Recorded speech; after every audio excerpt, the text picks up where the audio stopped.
예, 안녕하세요. 예, 이번 시간에는 구매 관리 할 텐데요. 구매 관리 같은 경우는 문제가 좀 많이 기출되는 편이에요. 구매 관리 통틀어 가지고 6문제 정도 기출이 되고 있습니다. 그리고 구매 관리는 조금 까다로운 게 일반적인 구매 방식하고 단체급식 구매 방식은 이 절차 자체가 조금 다르거든요. 그러다 보니까는 요거 제가 좀 상세하게 설명드리긴 할 텐데 여기서도 외워야 될 부분이 조금 많을 거예요. 그래서 이번 시간에는 단체급식 구매 시의 고려사항하고 그 다음에 구매 절차하고 정말 중요한 서식 배울 거예요. 그리고 구매 계약 방식까지 배우도록 하겠습니다. 일단 구매관리 개념 보시면은 첫 번째 구매의 정의 보시면 경영활동에 필요한 적정한 품질과 수량의 물품을 적정한 시기에 적정한 공급원으로부터 적정한 가격으로 구입하여 필요로 하는 부문에 공급하는 것이다.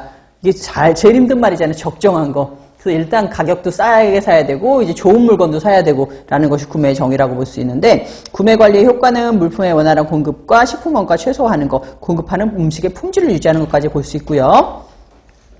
이 구매 관리가 제가 처음에 영양사의 업무하면서 제가 여러분들 업무 따로 안 외우셔도 된다고 말씀을 드린 게 저랑 하는 업무가 전부 다 영양사의 업무라고 말씀을 드린 적이 있는데 영양사 문제 중에서 토탈로 나오는 문제 중에 어떤 게 있냐면은 제가 뭐라고 그랬어요? 처음에 말씀드릴 때 영양사 처음에 수요 예측 관리하고 그 다음에 메뉴 작성하고 구매하고 그 다음에 시설 관리도 해야 되고 인력 관리도 해야 되고 이렇게 다 카테고리별로 나눠 있다고 말씀을 드렸잖아요. 그러면은 그 중에서 문제가 다음 중에서 영양사의 메뉴 관리 업무에 맞는 것은 아니면은 다음 중 영양사의 업무 중에서 구매 관리 업무에 해당하는 것은 이렇게 카테고리가 따로 나와요.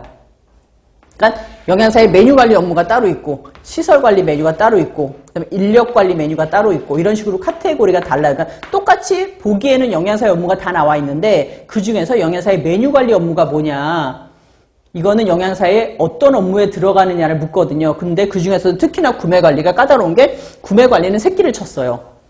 구매 관리 업무만 있는 게 아니라 구매 관리 업무 안에는 검수 관리도 있고 발주 관리도 있고 저장 관리도 있고 재고 관리도 있고 다 달라요 업무가. 그러다 보니까 새끼 친 것까지 여러분들이 좀 구분을 해야 되거든요. 그래서 보시면 구매 관리라는 음식을 생산하는 데 필요한 물품을 확보하는 기능으로서 발주, 검수, 저장, 재고 관리가 다 들어가 있다.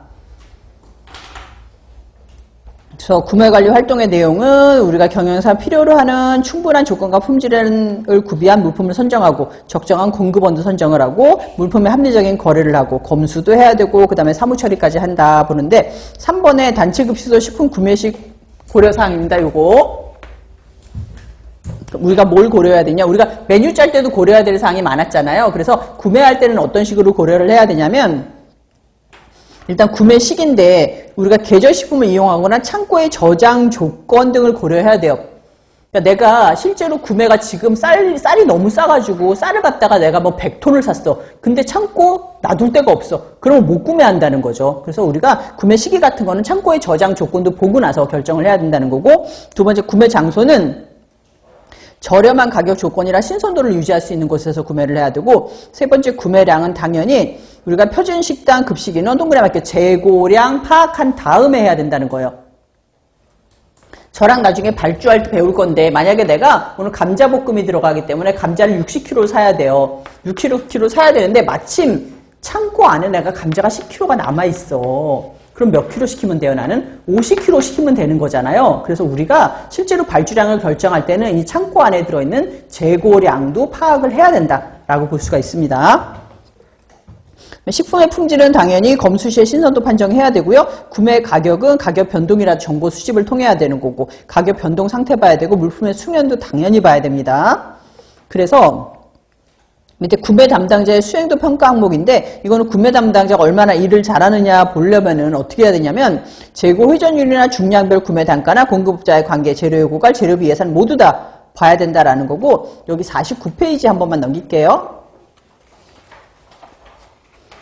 그러면 아래쪽에 보면은 재고 회전율이라는 게 나와 있어요. 재고 회전율에 대한 게 구매 담당자 수행도 평가 항목인데 이거 이때 배울 건데 나중에 제가 별표 2개 할 건데 이거 되게 중요한 거거든요. 재고 회전율. 그래서 재고 회전율이 어떤 건지 제가 정의만 알려드릴게요. 재고라는 건 창고 안에 있다는 얘기잖아요. 이렇게 창고가 있어. 근데 여기 내가 밀가루 푸대가 이렇게 5개가 들어있어. 근데 밀가루 푸대 5개를 다 썼어. 오늘 수제비를 한다고. 다 쓰고 새로운 밀가루가 들어왔어요. 그러면 재고가 한 번 회전을 한 거예요.